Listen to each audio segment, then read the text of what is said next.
comes out of the horse, not what goes into the horse. So he's pretty smart about all things that we don't care to talk about. Thank you, Les. I'd like to thank the event organizers for hosting this event, and thank you all for coming out. One of the things we've learned over the last couple of years is that whenever we show up, we prevail, even if we show up in small numbers.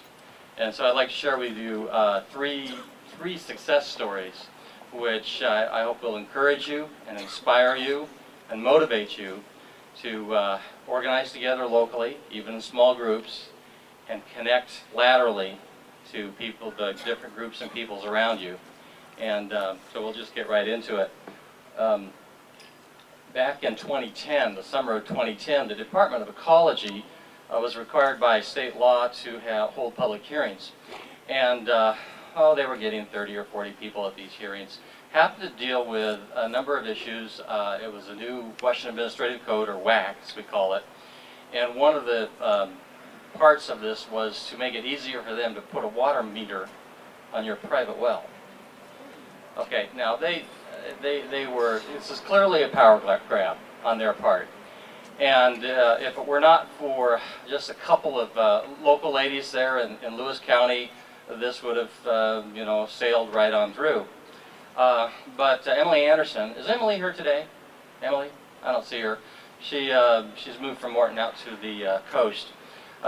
Emily caught wind of it and started calling friends and neighbors, and what they thought was going to be maybe 30 people show up in Morton turned into a little angry crowd of 450 really upset citizens. I have the transcript. They didn't even get to their presentation. They just took public comment, and they were really singed. And that was early July, and they wanted a follow-up meeting so to make it convenient for the nice, good folks, citizens of Lewis County. They decided to have a 2-hour drive away on a Thursday afternoon at 2 p.m. We filled the hall. By this time, Olympia Tea Party was involved officially, and we put out the call, but it was mostly the people, just citizens from Lewis County, who had been alerted by Emily and her friends, and we filled that hall. We filled it to capacity, and it just wasn't a happy meeting either. But by the end of August, the Department of Ecology said, we're throwing in the towel. There's just not support for what we want to do. Go figure. They're trying to grab more and as much power as possible. And we don't watchdog them. They will succeed. But when we show up, even when we show up in small numbers, we succeed. Now, the second thing that happened that summer also has to do with ecology. And it was a small meeting on administrative details. And I caught wind of it and I thought, boy, that sounds real boring. I better show up. So Emily came down, and Hazel Anna McMahon came down from Morton. Oh, by the way, in Morton, there's 1,000 people that live there. So almost half the town showed up. It was from the surrounding area, so it wasn't all Mortonites. But it shows you the depth of concern that is at large. And these people don't consider most of them don't consider themselves Tea Partiers. I call them Tea Partiers, though. So anyways, this little meeting in Lacey was the first of several across the state, and the last one ending in Spokane. And they brought up, and there was just 5 of us that showed up, and they brought up a term called water banking. I had never heard of water banking before.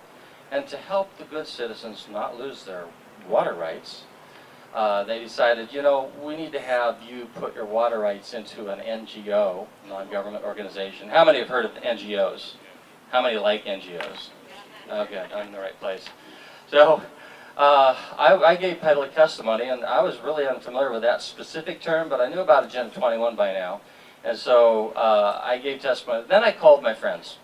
And over the last 3 years, there's a network that's developed of people that talk to each other and exchange information. And we were able to, well, let me put it this way. By the time they got to Spokane, they were singing a different tune. Oh, we don't know what water banking is. What's that? And then someone stood up after that, question was answered and says, we know you're doing this, and we want to know the name of the person. They said they couldn't tell me the name of the person that was doing water banking when it happened, the first meeting in Lacey. So they And it was they couldn't remember the name of the NGO, and they had changed their name 3 times. I'm thinking, whoa, what's wrong with this picture? Well, by the time they got this book in, they were, no, water banking? What's water banking? They got caught red-handed, and the person who was the head of the NGO was there. And strangely enough, she didn't want to speak to our to citizens. So, caught them red-handed, and that's the sort of thing that we can do. So whether in large numbers or small numbers, whenever we show up, we prevail. The last thing I'd like to talk to you about is actually something that I have to do with, and that it's Senate Bill 5699, and the companion bill is House Bill 1995. And this has to do with taking away from the bureaucrats the capability of picking winners and losers for products that you can or cannot buy. Has to do with my industry, which is the septic industry. I won't talk extensively about this. But there's something which I call a codopoly. Now, the government does create monopolies from time to time, or allows them, for like the phone company or the power company. And they should. Sales. Pardon? Or liquor sales. Or liquor sales. Yeah, I think we should get rid of that one. But the thing is that there's a reason, and very specific reasons and very limited reasons, and there are constraints on monopolies. They don't just create a monopoly and say, hey, raise prices if you like. No, you've got to go through a commission to raise your prices. So there are constraints upon bona fide monopolies, but not so with many aspects of the Department of Ecology, Department of Health, many of these departments. What they do, the devil's in the details, they create a smaller and smaller playing field through extensive regulations of people who can sell a product. In my industry, in the septic industry, if you want to have if you have a restaurant in the rural area and you have a septic system, you need a treatment system, you have exactly one choice. It's been that way for 15 years. The guy's a millionaire, by the way. How did that happen? But he helped write the regulations. Oh, what a coincidence. So is this crony capitalism or what? And it angers me, and what I see in my industry is products are now costing 10 times what they should cost because of this sort of stuff. And new technologies which do a better job, that are cheaper, can't get their foot in the door. So it's, and oh, by the way, there's loopholes too. I won't talk about those. Talk to me later if you're interested in this. But the message I want to give you today is that if you will organize, even if there's just 2 or 3 people, you can blow the lid off this sort of stuff. And the bigger fight that we have is not at the national level, because what they decide up there with Obama and Congress and all that eventually has to be implemented at the local level. You can fight and you can win at the local level. Organize, communicate, and show up. Thank you very much.